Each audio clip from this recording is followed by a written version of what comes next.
Morning, everyone. Welcome, welcome, welcome to Social Media Breakfast. For anybody who might be wanting to get a little closer to the action, we've got 4 primo seats right here if you're feeling like you're having to dodge some heads. And it looks better on our camera if we don't have empty seats. So if we have any volunteers that would like to come up and do that, that will be awesome. My name is Nicole Bray, and I will be your host today. I'm at Nick Out Loud on Twitter and other places. But you'll want to connect with us on all of our channels. We are SMBYEG on Twitter, Facebook, YouTube, Flickr, and Storify. And if you're a Google Plus person, we are on SMBYEG CA. The Wi-Fi password, I think people that are losing out on their data charges might want that today. So it is startup_Edmonton_guest with the S and the E and the G as capital. Oh wait, let me do that over. Capital S, startup _ capital E, Edmonton_guest, all caps. And the password is startup 2015. So if you're in this space a lot, that's good to know because then you always only have to know it one time. So how many new people that have never been to Social Media Breakfast before are in the room today? Hands really high. Wow, welcome. How many of you are in the room that are new to social media, that are new to the breakfast? Not as many. Well, welcome, welcome. Great. Well, welcome to all of you people that have never ever been here before. I'm sure Ashton and Brianne have brought you here today, so we're excited to have you here, and thank you. So our mission for Social Media Breakfast is to build and grow community by providing opportunities for social media networking and education within all levels of digital literacy of people within the capital region. We like to say we want to be the Silicon Valley of social media in Alberta. This is SMBYEG 40, yay! We don't look 40, do we? We look BAM, right? We look BAM. We have had several years of this, and Jackie, one of our long-standing people, has been the forefront of our group. And how many years have we been doing this, Jackie? We just celebrated our 4th birthday in January. 4th birthday in January. So 40 and 4 years. Let's do the math. Okay. Social Media Breakfast Edmonton is always SMBYEG. It's a place where anyone, experienced or otherwise, can assemble to learn, cultivate, and celebrate Edmonton's dynamic media community. We have one of the best and strongest social media communities in all of Edmonton. We're very connected, and as you'll see, we're very giving. Great speakers are invited, like Ashton herself, to share their experience and expertise of their social media use, and it's followed by an opportunity to network in real life with a community of like-minded individuals. And we really do encourage you guys to do the networking at the end. Online connections are great, but when you meet in real life, those connections get so much deeper and so much more authentic. So we really encourage you guys to hang out after and enjoy all the rest of the nibbles and drinks that are out there. So I'd like to introduce you to this month's sponsor. It's Metro Continuing Education, and they are at MetroCon Ed, and I'm going to hand over the mic to our sponsor today. Oh, and I wanted to show you this. Who gets this in the mail? Who loves it when they get this in the mail? I always look at the soul stuff, like the yoga and the mind, body, and soul. See, it's already earmarked. All right, so here you go, guys. Hello, my name is Adriana. I am the Marketing Communications Coordinator for Metro Continuing Education. And just out of my curiosity, because I get this a lot when I tell people where I work, who knows what Metro is? Who thought it was the newspaper? People seem to get very confused when I say that. Has anybody here taken a course through Metro? Wow, that's awesome. Would anybody like to take a course through Metro? Cool, we've got some gift certificates that we might give away. Plugging. So Metro is actually part of Edmonton Public Schools, and again, that's something that we're really hoping to try to push a little bit further, so this is a really, really great tie-in for us with brand ambassadors. We can be traced all the way back to 1860 when we were just known as night school, and we were only really providing education to adults, and then we now currently serve 17,000 people and students across our 3 programs. So we have academic success, which will cover areas such as diploma prep, summer school, high school upgrading, anything of that sort. And then our adult continuing education, which is this calendar here that if anybody wants, I have for you, and we can show you some cool classes. And then our English Language Institute, which serves newcomers that are coming to Canada. A lot of those people come right through the consulates and they get career prep through us, they learn some language skills, they can volunteer, and it really helps to get them integrated into their community so that they can have a better transition. Our adult continuing education allows people to participate in over 950 classes during the year, and we now offer a variety of courses. We have 3 calendars that go out in the year. This is our final one for the year. It's our spring calendar. It's one of our smaller ones, but it does have a lot of really fun outdoor, crafty, hobby things for Edmonton. Some of our most popular courses are things like yoga, being an executor for personal wills, which is interesting, Thai cooking, investing, Spanish, and our biggest one, and you'll see him all over Twitter, is Introduction to Artisan Cheese Making. Ian Truer, and I swear it's like blowing up, so if you want to get to that class, you probably should. So we're really excited to be here too because, like I said, we're really looking to bring Metro into the community and something that represents Edmonton and our willingness to learn and our thirst for learning and our thirst to be really knowledgeable in all these different areas. So if you would like to know a little bit more, you can always come up and talk to me or tweet at us. I will be following it, not even following my own personal Twitter, which is a big hit to me, but we're definitely going to be on there, so thank you very much.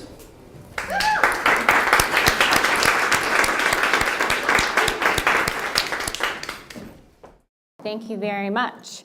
Who's going to sign up for a spring class? Me. Lindor, do you want to go to that cheese making one? Absolutely. All right. Next slide. So some of our other fantastic sponsors that we would not be able to exist without. These are who we call our SMBYEG farmers. We have Genome Alberta. They are the people who help us with our website. We have Green Cloud Productions, which is our awesome gentleman behind the audio, video camera. Everybody wave. Good morning. Everybody wake up. And we have awesome Startup Edmonton. They have been our home since we had to grow and move out of the CBC building. And it's such a fabulous place and so much growing and robust activity happening here. We're so actually excited to be here. And we have Samdesk. They're the ones that are working on our tweet wall that's outside. So we're very grateful for they're kind of new to us. They're new to our little SMBYEG family. And of course our SMBYEG committee, which I think half of them are outside the door right now. We have Jackie Fraser, who's Savage Tyner. She's been here basically since SMBYEG number 2. Morning, Tam. And we have Tammy Lee, who's going to teach me about Flickr and Tumblr someday, because those are like the only 2 networks that I'm not on yet. And Peter Wiegren. I said it right, Peter? It's Swedish, not Scottish, but anyways. That's our social media committee. So this wouldn't be able to happen without them. There's a lot of hours that go on behind the scenes. It's not just about today. We try to offer you a newsletter. We try to offer you a Storify, which we're getting launched up again. And lots of the tickets were sold out today. So if you haven't signed up for the newsletter, make sure you do so that you aren't one of those people that has to be put on the wait list. All right, so who got some breakfast this morning? Who had brownies? Oh, I was the only one? Everyone's all healthy. And it's just like, I need chocolate to be up here, so I had some. All right, so sponsors are the lifeblood of social media breakfast. And they're why we can afford to keep our monthly breakfast free for you guys. There's not a lot of stuff out there that's free these days with this kind of learning. Although the ones in Metro are very affordable. For the low cost of $295, that's less than my car payment. You can sponsor a breakfast and help achieve our mission and get some great publicity. So I hope everybody is tweeting at MetroConEd this morning and thanking them for being our sponsor today, as well as our farmers. So contact SMBYEG at edmontongmail.com or tweet at SMBYEG if you or your company would like to be a sponsor. It's a great way to give back to the people that are working behind the scenes here and offering this great information and learning for you guys. Some housekeeping items. Who knows where the bathrooms are? Everybody, I'm trying to get you to wake up. That's why I keep asking you to put your hands up. All right, so they basically take a right and go right, and you'll think that you're intruding on somebody's kitchen, but just keep going, and they're there. Please remember to pick up your coffee cups and other garbage or recyclables after the breakfast. This space is used by a lot of peeps, and if we don't keep it tidy, then it just becomes like just a nasty mess. So we really hope that you would respect the space and tidy up after yourselves. So etiquette, we definitely encourage live tweeting. Grab your cell phones or your devices and share your knowledge bombs that you'll be learning today. But keep them on silent or vibrate. Does anybody not keep their phone on vibrate? Like mine's on vibrate all day because it just goes off all the time. All right, so I don't think that's going to be a problem. And of course, use the hashtag SMBYEG. We're launching our Storify again this month, so if you want your tweet to potentially be there, drop the knowledge bombs and use the hashtag, and maybe we'll make you famous. All right. Now I'm going to hand it over to Ashton, but I'm going to give her a little bit of, you guys, a little bit of inside information about this wonderful young lady. So Ashton Paulitsch is a mover and a shaker in the world of social media, in communications and marketing. She was an entrepreneur at a very early age where she would try and sell her brother her toys for double the price out of the garage sale of her bedroom. And then she went on to work 4 jobs in university because she just couldn't say no when people asked her. Isn't that sweet?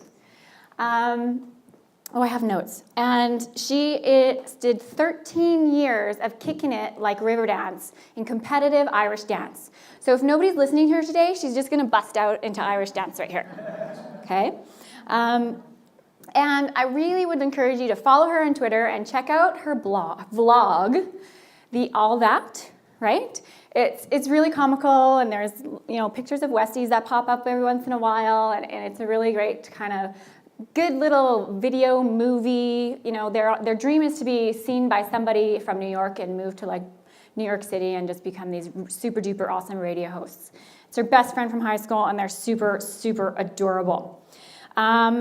She just has a total business mind. She's a graduate from the U of A School of Business, and she does a lot of volunteering for her alma mater. And in case she didn't achieve enough already in her scholastic life, she's going for her MBA in August. So without ado, I would like to introduce you to Ashton Paulitsch. Thank you. Oh, I gotta go this way.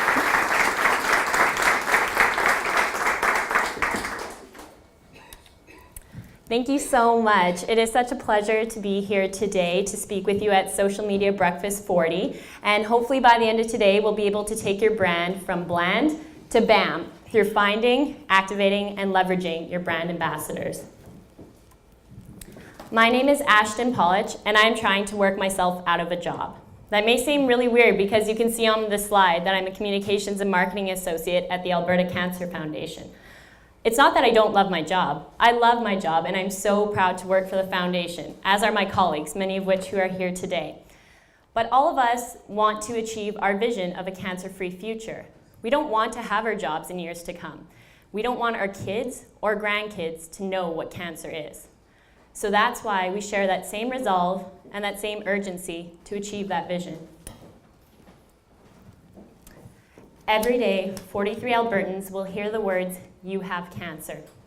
You've probably heard this statistic before. Many of you have supported a loved one who has undergone cancer treatment. And maybe you've heard those words yourself. Regardless of what your experience with cancer may be, if there's one thing we can all agree upon, it's the fact that no one wants to hear the words, "You have cancer." But that's why the Alberta Cancer Foundation exists. With the brightest minds in cancer research and compassionate care providers across the province, we are making life better for Albertans and their families facing cancer. We push the pace of discovery, bringing faster diagnoses, better treatments, and groundbreaking research to patients and their families. But we can't do this alone. We have to collaborate with doctors, researchers, healthcare professionals, donors, and patients themselves to unlock solutions that previously would have been unthinkable. As the fundraising partner for all 17 cancer centers across the province, including the Cross Cancer Institute here in Edmonton, we have the unique opportunity to invest in programs and research that have a direct line of sight to patients. So technically on paper, we're a charity, but we don't think of ourselves that way at all, because we certainly don't act like a charity. We're more like an investment manager. So the research and programs that we invest in, we make sure that there's a return on that investment. And that return is quite simply more moments. Moments for people like Tamara Gignac and her family. I was 40 when I learned I had cancer.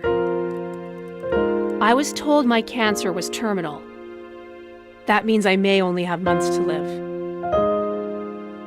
But today, I choose to live like I will live on, beyond that.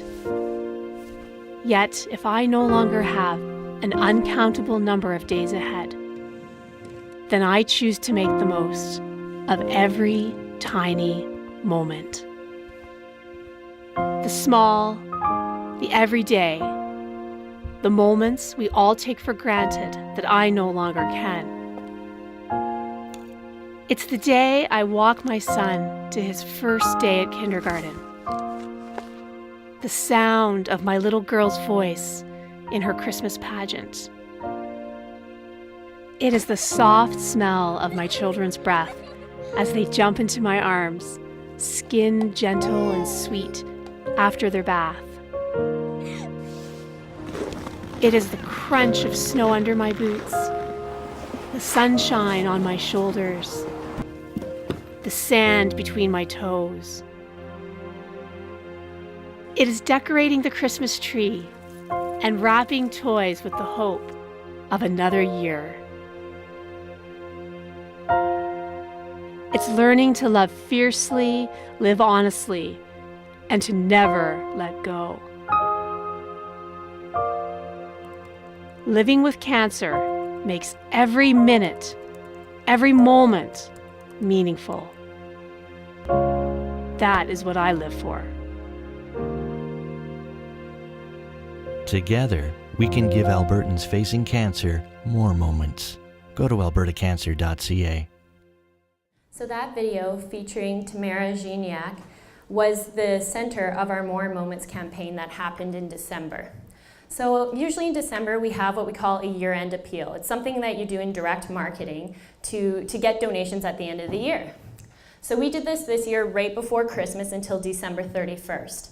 So historically all we talk about in that giving campaign is that you should get your donation in before December 31st to get that tax receipt you need for the 2014 year. Nothing more special than that. We do a lot of donor stories and patient and researcher stories in our direct mail, but that one's kind of more plain. But this year we decided to kick it up a notch and have Tamara's story. As you can see, her story is quite powerful. She's a young mother with 2 small children who's been given a terminal cancer diagnosis, only 6 to 12 months to live. We're not even sure if she'll be able to see her son go to kindergarten. That was her reality. And I think a lot of people could relate to that. So in 2013, just doing our typical campaign, we raised $30,000, which is fantastic. However, with Tamara's story, we raised $88,700 just in that time period, a $50,000 difference. So what caused this difference in fundraising? Well, first of all, we had an integrated marketing communications approach. So as you can see on the left, that's the email we sent out. Tamara's video is embedded in there, and the copy talks about Tamara's story. And then it's also telling people that you can have the best of both worlds. You can give someone like Tamara more moments, and you can also get your tax receipt before the end of the year. Then our Facebook cover and Twitter covers reflected this More Moments campaign. We had Tamara front and center, and we talked about together, we're creating more moments for Albertans facing cancer. We also had hashtag ACF More Moments. We had Tamara's video on a specialized donation landing page and her story. Tamara's video was on YouTube, but also it was turned into a PSA that ran on global news. So there's tons of different touch points, all displaying the same message. Now, this YouTube video really surprised us, Tamara's video. We have some superb videos on our YouTube channel. I encourage you to check them out. But within one day, we had nearly 1,600 views of the Tamara video, more than any of our other videos. To date, we're at almost 16,000. And that's huge because YouTube says 80% of brand release videos have less than 10,000 views. And we didn't go into this thinking that this would go viral, because viral's not a strategy, let's be honest. We don't know what viral means. We never know if something's going to be a hit or not. But the thing is, this wasn't a brand released video. Let me explain. We had some secret sauce here. The secret sauce were our social media ambassadors. Although technically we did make the video, we did release it, we released it through these social media ambassadors.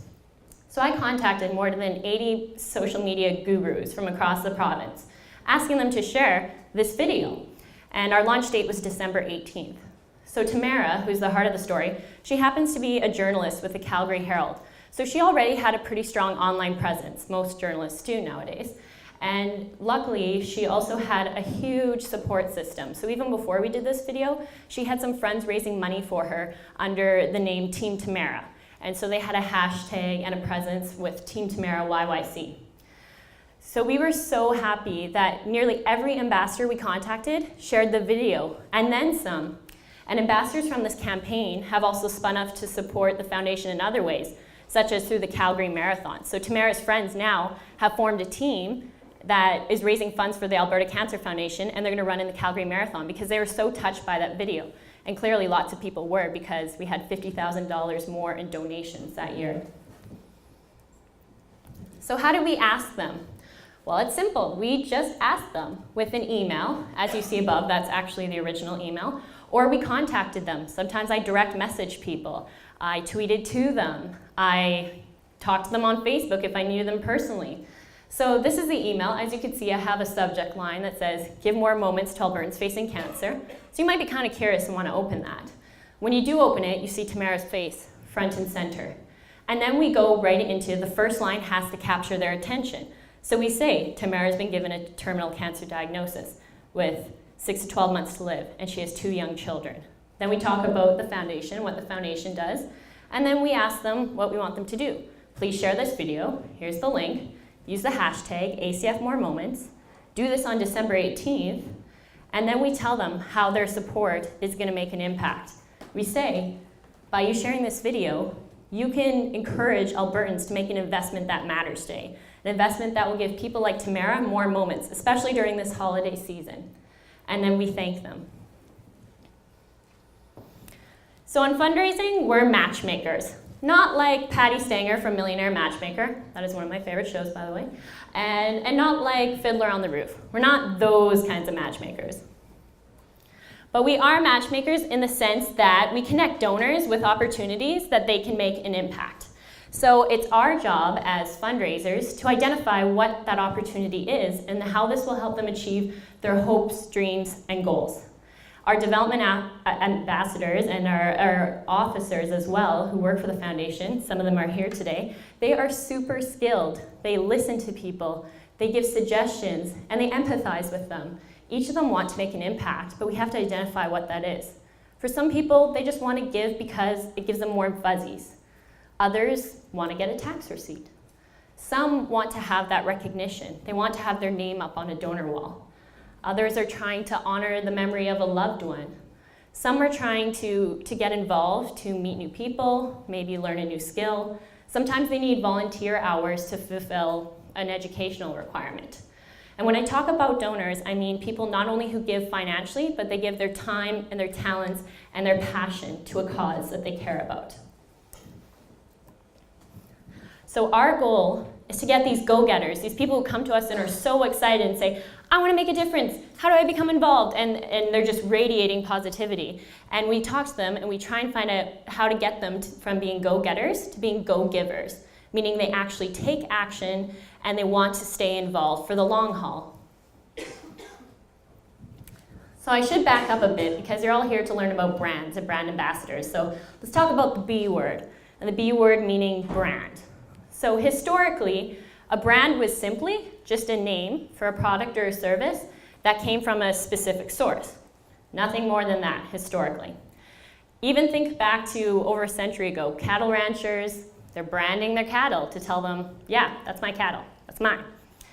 Well, about in the 20th century, people started to think there's more to a brand than just its name. There's some attributes that make up the brand. So people started to say that actually a brand is whatever happens when someone sees or hears your name, what happens in their mind. And it combines what's factual, what they actually know about you, and what's tangible, but it also combines the emotion with that. How do they feel when they're around your brand? How do they feel when they interact with your brand? Now, I want you all to think about your favorite brand in your mind. And I've come up with what I think are 4 qualities of every really good brand. I think great brands embrace storytelling, and the Alberta Cancer Foundation does this so well. We do this through things like our LEAP magazine, as you can see up there. It's available online, and I have hard copies out there too. And our cover guy, Colin Hackett, is also here in the front row. So we're so pleased that we get to tell the stories of some incredible people every day. And that's in everything we do. You can't read one of our annual reports, progress reports, LEAP magazines, or emails, anything, without seeing a true story. So that can be stories about people currently undergoing treatment. It could be survivors, researchers, doctors, healthcare providers. We get to tell these stories, and not-for-profits do that very well. Not-for-profits, that's pretty much a standard thing, is that you tell stories, because that's how you connect with people on an emotional level. You're able to have their own personal story become part of something bigger, something larger. That's your story. They see themselves in it. But corporations are now starting to get on board with this too. There's a really great article in the Globe and Mail this past week talking about how corporations, it's very in vogue right now, to embrace storytelling. One that does this very well with millennials is Burberry. So Burberry has now gone back to talking about the heritage behind the clothing and the brand and the leather goods. And surprisingly, this has gone really well with millennials. And the reason why storytelling is important now is the fact that don't assume people want information about your brand. They don't need it. They can find it. They can Google it and find out everything they want to about your brand. But what they might not know is that really special story behind it. So I encourage you today, whether you're a not-for-profit or you're a for-profit company, a startup, whoever you may be, try and incorporate storytelling however you can. Have that conversational whisper with someone instead of just telling and selling. Brands also have to strive to be authentic nowadays, and that's more true than ever before. We're starved for authenticity because everything seems so impersonal somehow. And I think the more authentic you can be and going back to that core story you have, the better. As well, really great brands shoot for consistency. I can say this for sure about TD Canada Trust. Whenever I tweet them, and it's something like, oh my gosh, my credit card's not working in Bali, I can't get money. They are so helpful. They got back to me right away. They checked up on me for days after to make sure I was okay. And they honestly do the same thing when you walk into the bank. And I think that's a really good example of how their brand experience is consistent, whether you're interacting with them in person or online. And lastly, really great brands incorporate personalization. Now this is nothing new, again, for not-for-profits. We incorporate personalization into things like our direct mail.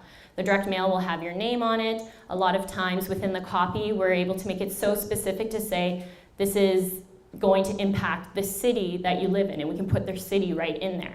People love the personalization, and I think especially when bigger brands start to personalize, people will really notice.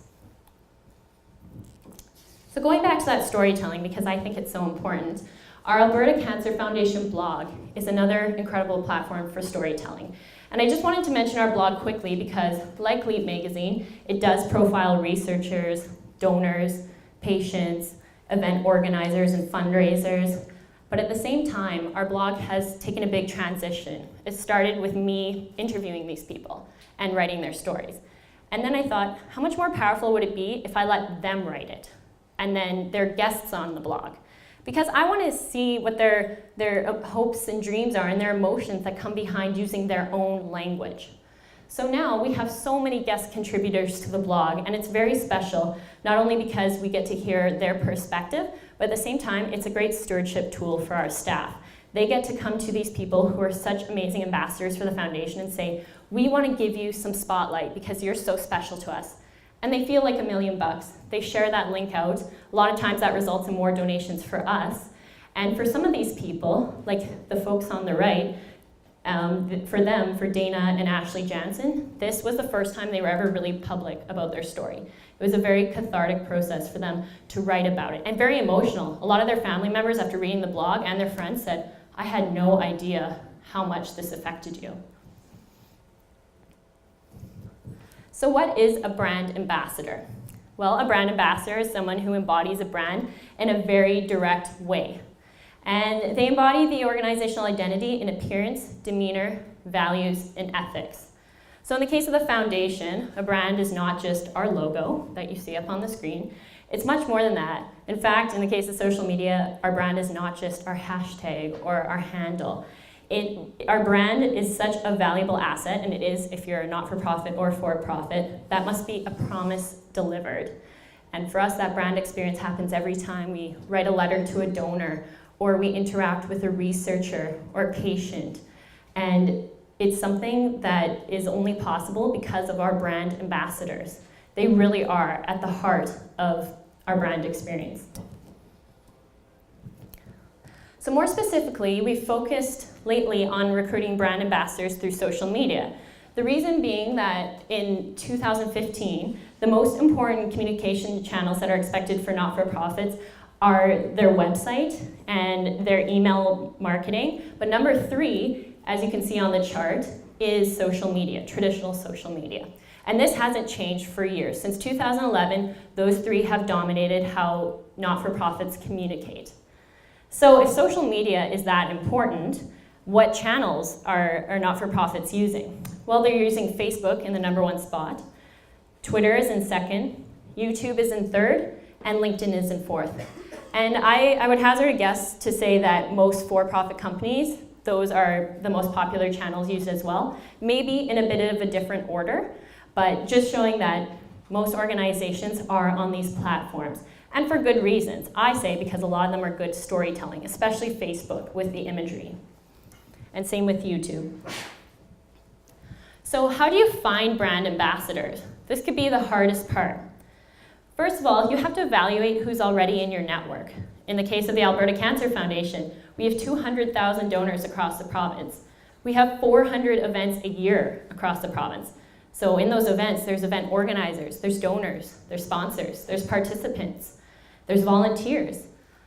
And if you're a business, think about your suppliers, your customers, who already does business with you that probably will give you a great recommendation already, but maybe just haven't done it formally, like writing you a testimonial on your website or talking about you in a blog post.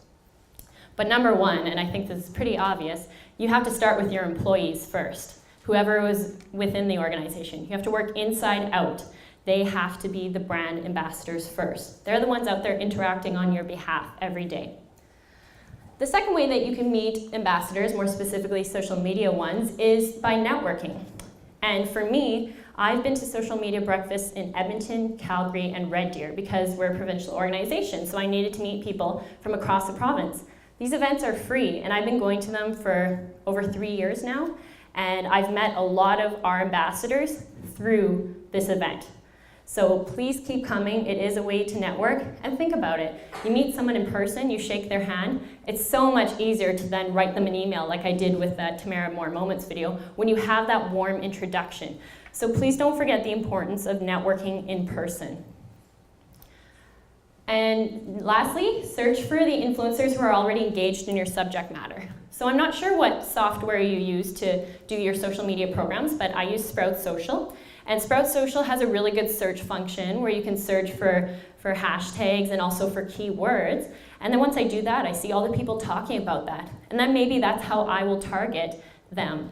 For instance, if I want to promote Bust a Move for breast health and it's related to breast cancer, if I type in the keyword breast cancer or fitness, something that would relate to the event, I can see who's already talking about it in Edmonton, and maybe I tweet to them and say, hey, have you heard about this amazing fitness extravaganza benefiting the Alberta Cancer Foundation?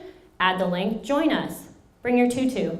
So you need to use those tools if you can. Another great one that I remember Steve shared in a social media breakfast a while back is BuzzSumo. So BuzzSumo is a way to find influencers online, especially bloggers, who are talking about certain topics. So once you find those people, you can then go to their blogs or go to wherever they are posting about this stuff and try and contact them. And like I said, if you have a really good ask, they most likely will help you out. Going back to my first point about employees, it really does start from within. Your brand has to be solid on the inside first before it can be solid on the outside.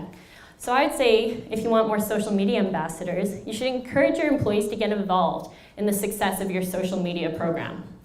But there's a caveat for that you should build a social media policy first, because you need to protect your reputation, that being the organization's reputation, but also the reputation of your employees. They also don't want to mess up. They want to make sure they're helping you out in a positive way. So having a social media policy is very important, and we definitely have developed one. And for some employees in your organization, maybe based on their demographic, they might not have that much experience with social media. So you should provide some training sessions to them. I know I've spoke at our all-staff meetings before, and I've also had one-on-one sessions. I make myself available if people want to book like a 1-hour session with me to learn about Twitter specifically, then I'll do that with them, because I want them to learn, not just to benefit the foundation, but to benefit themselves personally. I think we can all agree that social media is a very important tool in a lot of jobs nowadays, but also it's just so great for obtaining information, especially news in real time. And just have them start small. For some people, it might be a big deal just to sign up for an account. And it might be a big deal just for them to like a page or to follow you on Twitter. That's okay to start. But maybe after that, they move into retweeting, favoriting, and liking. And after that, maybe they start commenting on things or sharing content, their own content with links to you that's original. And maybe from there, they further share it with their networks, asking their networks to become involved. You have no idea where this will grow to. And lastly, try and create a content calendar or request social media content from your staff members. There are software programs out there where you can have a content calendar going. I'm kind of old school, so I just let my colleagues email me just kind of a Coles Notes version of what they would like posted. They were at this event, there was a check presentation, it raised this amount of money for this program, and it impacted this many Albertans. And then they attach a photo. And I like to do that simply because of consistency in the voice that we use. So that way I can write it and have the same voice, however, they're actually driving the content. And I love when my colleagues send me content. Thank you, you guys. You make my job way easier. So don't think that you have to do this alone. Get content from people within your organization, or maybe even some of your closest allies. Maybe it could be, if you're a business, your suppliers, your customers. Let people give you content. It's so much richer that way. And this image on the left, although it's hard to see, it's the record of the top tweeters for our campaign 43. And in that campaign, we had the hashtag 43AB trending in Canada and Edmonton on World Cancer Day. Out of this top list, 50% of them are our own staff. And some of you might be saying, isn't that a little bit like tooting your own horn? Your staff are just tweeting. No, it really isn't. We love our staff to be passionate about the organization they work for. So don't be afraid if your staff are on the top list of tweeting about it. That's awesome. But also within that top list are ambassadors that we have cultivated, and they are tweeting about the foundation too. So it's very special when your own employees care that much about the organization they work for. Embrace it. So now that you've found these ambassadors, how do you activate them? Well, first you have to reach out to them through their preferred communication channel.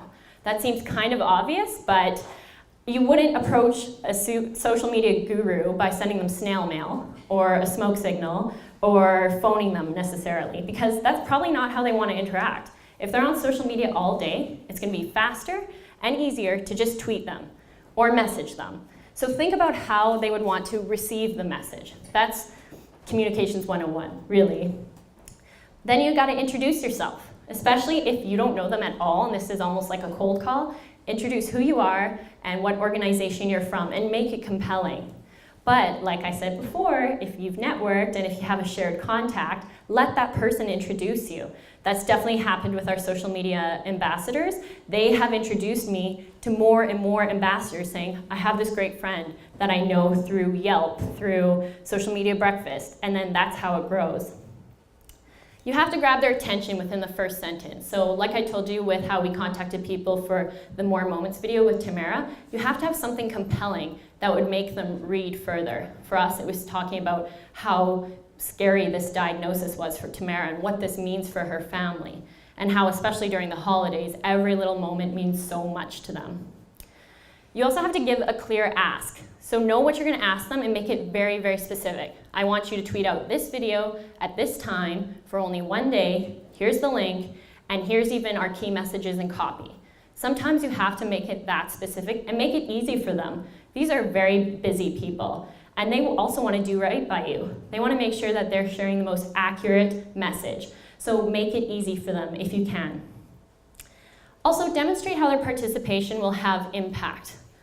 This makes it so much richer for them to participate. For us, we said with the Tamara video, by you sharing this video, you will influence Albertans to make an investment that matters today. An investment that will give more moments to someone like Tamara. An investment that will bring faster diagnoses, better research, improved quality of life to more people. And so sharing that impact, especially if it's part of a greater good, will have people on your side. And I think even for-profit companies can do that as well, saying, this product could change the way that we do this. By you giving a review of this product, more people will use it. And this means, insert word here. And lastly, share any benefits of participation. I know a lot of for-profit companies maybe have a budget for this kind of thing. They might financially compensate people who are their ambassadors. They might give them free swag, tickets to a concert. When you're a not-for-profit like us, we don't have that. We're just going on the fact that they want to make a difference and that we've done our matchmaking and connected them to an opportunity that they feel like they're doing that through social media. For some people, it might be that you're giving them exclusive access to something, and people really like to be early adopters and the first ones there, and I know we do that with Bust and Move. We let some of Edmonton's social media elite come and have a behind-the-scenes look at everything that goes on at Bust and Move and just have the best time at one of Edmonton's best fitness events. So how do you leverage your brand ambassadors? Well, first you have to inform them.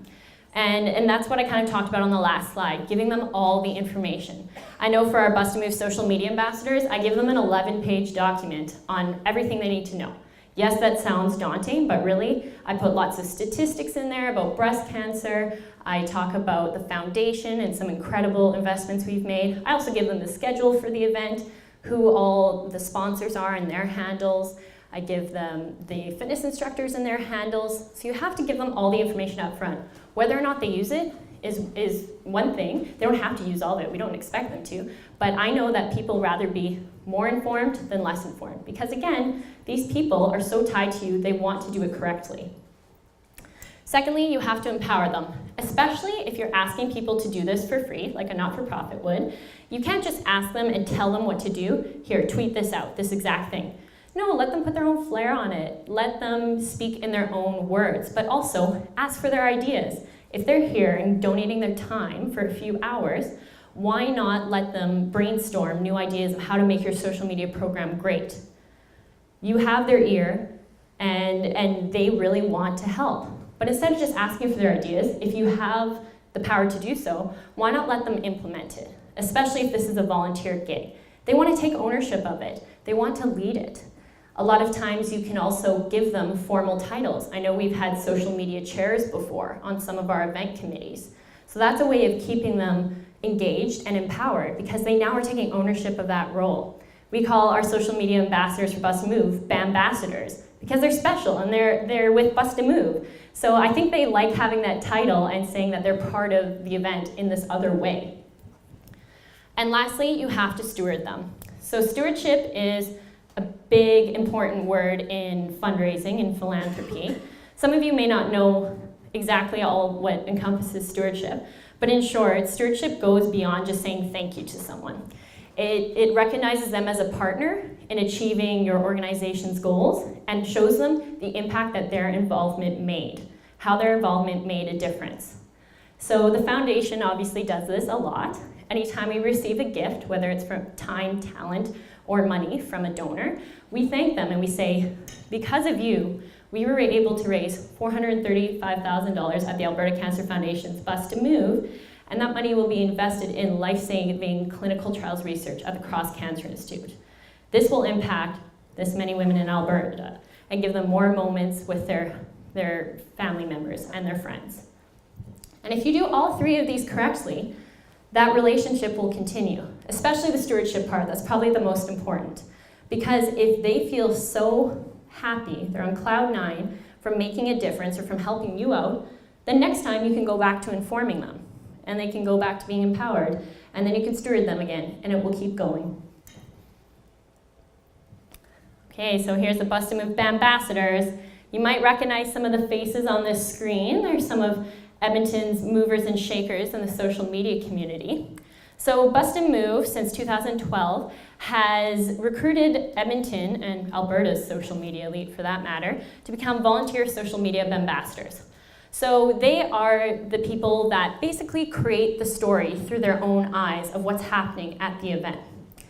They're vital in driving awareness for the event, registration, media attention, sponsorship, recruiting volunteers, and even allowing donations to come in, because they're talking about it so much and with such passion, and they're sharing key messages that, although we can share them, they are so much more powerful having that third-party credibility. Some milestones are that SMBYEG was trending in both Edmonton and Canada last year and this year. So maybe last Saturday your Twitter feed broke because of SMBYEG. That's because of some of these folks that are here today, and we really couldn't do it without them. They are so wonderful and so passionate about the foundation and about investing in breast cancer research right here at home at the Cross Cancer Institute. So I have two of them here today, Sarah McDonald and Nicole Bray. They were ambassadors in this past Bus to Move on Saturday. So I'd like them each to come up and tell you why they chose to be involved with Bus to Move and their favorite memory from the event. I'm Ashton. So the reason I wanted to be involved with Bus to Move, it's a great event here in the city of Edmonton, raising awareness for breast health, of course. And as well, it's such a passionate event. Everyone involved in the event is so committed to the cause and so happy to be there. And there's just constant support, not only from the committee members and the Cancer Foundation, but also with every participant. There was over 300 people, and every single person was elated to be there, completely involved with every event, every activity we were doing, and you could really see the passion throughout the room, which was really moving. I would say my favorite part of the event was just seeing the community come together and just working out together and really busting moves, of course, for breast awareness, and as well raising a lot of money for the cause. They raised over $430,000, which is pretty fantastic. And of course, the workouts were pretty fun too. I'm just gonna pass it over to Nicole, who was also on my team. Last year I sat on my couch and I tweeted the heck out of SMBYEG. So this year I was given the opportunity to participate. My husband is the PCL Beaver. They are one of the top sponsors for Bus to Move. And I was last year on the couch tweeting and trying to find all the pictures of him and making sure that he got some action on Twitter and stuff. And this year I was given this opportunity. My husband's actually, his mom is a breast cancer survivor. And I have a 31-year-old girlfriend who has struggled with it as well. So it's personal for me. So I was really thankful to be given the opportunity to give my time, which is my most valuable asset, to this cause. Thank you. Thank you to Nicole and Sarah for busting a move with us. They sweated it out with us for 6 hours of fitness bliss. So they're wonderful, and I think their thumbs hurt a lot from tweeting. And I just want to share another case study with you, our last case study. This is Campaign 43. So maybe you heard about this, but it was the first public awareness campaign the foundation had ever done in its nearly 30-year history. And we did this on World Cancer Day. That's on February 4th. And the reason why we did this is because we had just rebranded. You can see our pretty colorful logo on the bottom. But like I said, a brand is much more than a logo. We had also changed the way that we talked about ourselves. And we wanted to show people that we are the largest health foundation in Alberta. We are the largest philanthropic investor in cancer research in Alberta. And we support all 17 cancer centers directly. 3 things that differentiate us from other cancer charities, but also people may not have really known that. So again, there was an integrated marketing communications approach. We had this wonderful 43 graphic, and we used that on Facebook, Twitter, YouTube, etc. Changed all the graphics for that. We created billboards with that on there as well. There was a really awesome brochure that shared 43 facts about cancer in Alberta, and those facts were also shared on the website, albertacancer.ca/43. So the whole campaign brought to light this statistic. Every day, 43 Albertans will hear the words, "You have cancer." You heard me mention that in the opening. However, we had a positive spin on it, saying, let's change that. And how you can change that is by going to the website and learning how you can get involved, how you can donate your time, your money, and your talent to this cause to make sure that statistic is changed. So again, the secret sauce was our social media ambassadors across the province. So Bust a Move had really gotten the ambassador approach in motion since we've done that since 2012. But in 2014, we decided, what if we did that same approach for this campaign? So we tried it out. We knew some social media ambassadors from Bust a Move. I'd met some here at Social Media Breakfast. And we asked them, can you share these 43 stats about cancer? So I attached a document that had all 43 stats already pre-made into tweets with our hashtag 43AB on it. And we said, can you do that throughout World Cancer Day? We also had 2 videos they could share. And these videos also, again, were PSAs. We had 2 events, one in Edmonton and one in Calgary, that also brought out media and brought out some of our donors and our participants from events and a lot of cancer survivors and patients. And we were happy because 43AB, like I said, was trending in Canada and Edmonton. We hit 1 million impressions for the first time that month, and we continued to have 1 million impressions almost every month in 2014. And now in 2015, we're well over 1 million impressions each month. Last month, 5 million impressions because of our world's longest hockey game. So that's huge. Like I say, I don't know how many billboards in Edmonton can get you 5 million impressions that you pay for. We didn't even pay for this. These are people doing this on our behalf. And the most important result of this campaign was that we had a 10% increase in awareness. We had done a survey before we did this campaign, what alarmed us was that there are so many cancer charities in Alberta. There's 200 of them, actually. And it's hard to differentiate yourself. Although we are the largest cancer charity, you would think that's easy, but really, there's a lot of people supporting cancer patients out there. And a lot of confusion. People get us confused with the Canadian Cancer Society, but we are a provincial organization. We are by Albertans and for Albertans, and those are who we support, whereas there are other charities that are maybe more national in scope. So this campaign gave us a 10% increase in awareness when we did a survey before and after. What really impressed us is we had 42% key message recall on that 43 stat. It would have been really funny if that was actually 43%, but it was pretty close. So we had key message recall, which is really important because that's what we were sharing so much. And I think almost every Albertan who hears that statistic gets goosebumps. So that showed us that they actually were listening and they want to change it. We also had 39% unaided recall of the Alberta Cancer Foundation versus the Canadian Cancer Society. So for the first time, we were top of mind. And that was really, really important to us, that we're top of mind with Albertans because they're the ones we support on a daily basis. Now I'd like to pass it off to Sarah McDonald again. She's been working in marketing and communications for over a decade. She's marketing director for Active PhysioWorks. And how Sarah and I met is because of her involvement with Down and Dirty 5K obstacle course. So this is a really awesome mud run that's been going on. This will be its 3rd year. And Sarah just knocked it out of the park. In the first year, they had a goal of, what was it, $20,000? And they raised $70,000. First time event.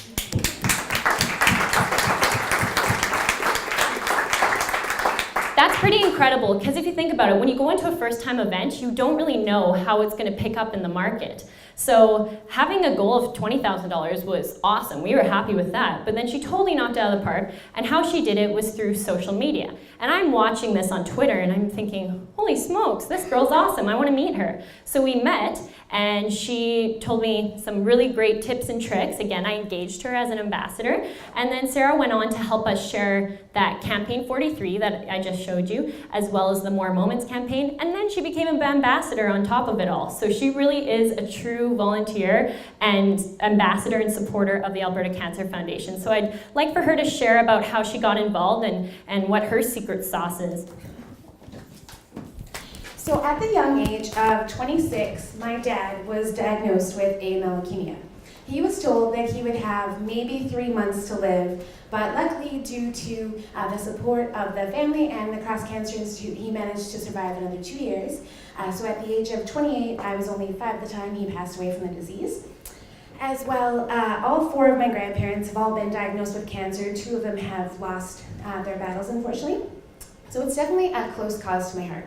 So when a friend of mine contacted me on Facebook after seeing him a year previously at a wedding in Mexico, saying, I want to plan this mud run in Edmonton, are you in? No other details, 100%, I was committed to it. We had one meeting, and at that meeting, we decided our strategy and our plans to go ahead with the Down and Dirty.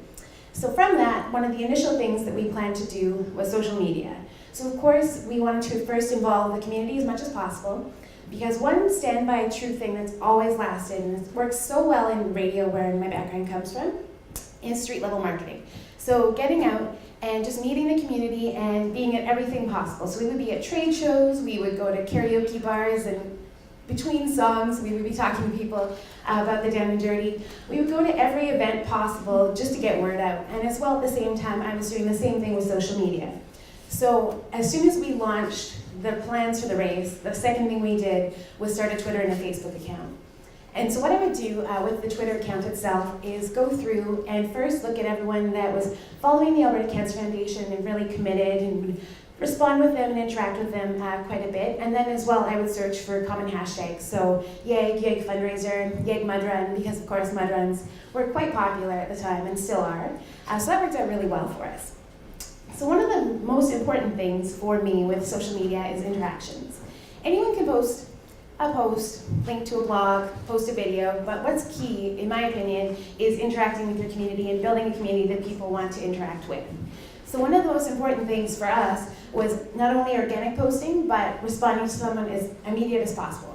So I would get a tweet at 10 p.m. on a Saturday night, and if I happened to be available, I would tweet them back immediately. And usually it would be a question of where do I register, how do I donate, and so it really helped us quite a bit. So the night before the race, we're all at Rob's house, and we're all discussing how everything is coming together. We're all very, very excited because, oh, we've reached over 14,000. We've reached over 21,000. Everyone in the room erupted with cheers. We all went to bed that night. I think the total was around 23,000. The next morning we woke up around 4 a.m., something ridiculous to get to the course and start planning it out, and we had reached 41,000. We had been tweeting all morning and Facebooking and interacting with as many people as possible. We had tons of walk-ups, which was great, and then we ended up, by the end of the day, breaking our goal and raising over 70,000, which was pretty fantastic for an inaugural event. And then in our second year, we set out to have the same kind of plan where we would be really involved with the community, get to meet as many people as possible, and of course social media being one of our key factors. And that year we raised 80,000. So this year is our third of the Down and Dirty, and it's our 5K obstacle mud run. Just a bit of background for those of you that might not be aware of it. Obviously from the pictures you can tell, you get to swim through mud, you go over and under. There's a lot of giant hills. It takes place at Sunridge Ski Hill.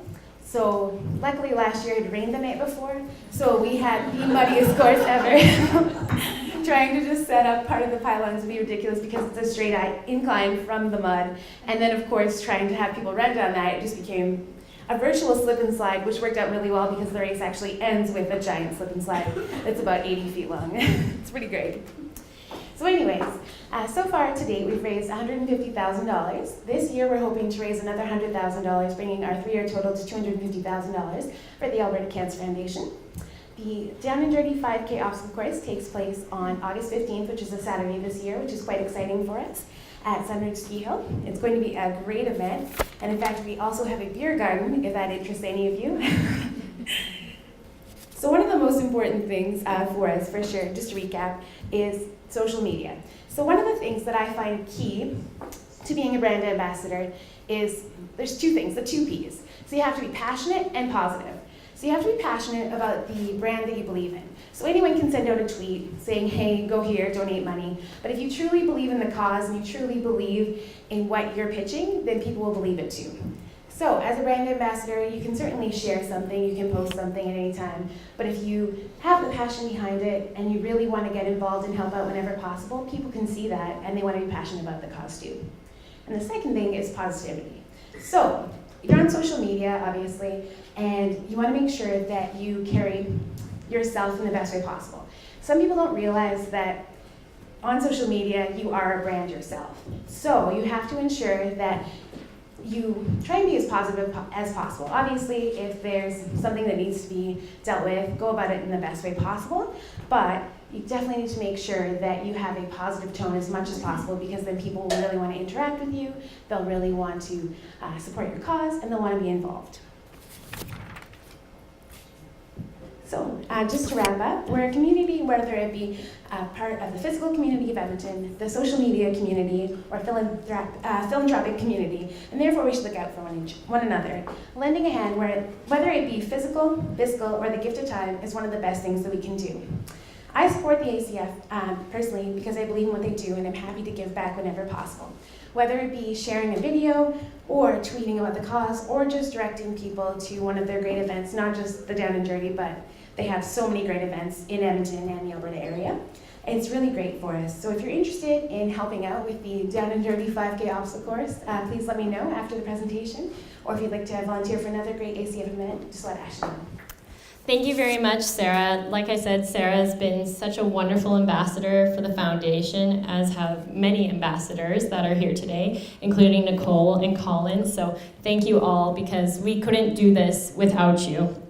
And it's a really good point that Sarah made. This is funny, we didn't even really talk that much before our presentation, but passion is something I want to talk about too. You can see that every single person who works for the foundation or is involved with the foundation as a volunteer or donor is very passionate about the cause.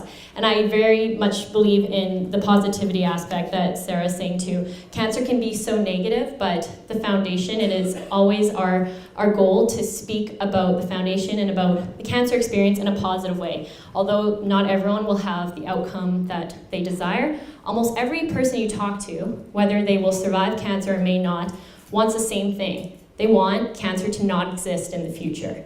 They still want to make a difference, regardless of what that outcome may be. So cancer can be positive when you look at all the people that are coming together to make life better for Albertans and their families facing cancer. And this is a quote that I heard at a really great brand conference I went to in February. It's called The Gathering. And I encourage you to go to it if you want to learn more about brands, because some of the biggest brands in the world come there. So we heard from Canadian Tire, from UFC, from Disney, anyone you can think of. And so they shared some really great tips. So you should check that out if you want to go. But one of the presenters, his name is Gino Church, and he was talking about his book, The Passion Conversation. And I just want to end today with this quote. Passion is not something you own, it's something you pass on. And this sounded a lot better because he was Southern. He's like, passion is not something you own, it's something you pass on. So it kind of rhymed more than the way I first said it, but it's true. Passion is not something that you own and is only yours. It's something that is shared and is actually way more powerful when you pass it on. So I'm encouraging you to share the passion you have for your organization, maybe for an organization you volunteer for on another level, or maybe it's your hobby. Whatever you're passionate about, please share it, because it becomes 10 times more powerful. And on behalf of the Alberta Cancer Foundation and our volunteers and donors, I'd like to thank you so much for coming today. And if you have any questions, Sarah and myself would love to answer them. Thank you.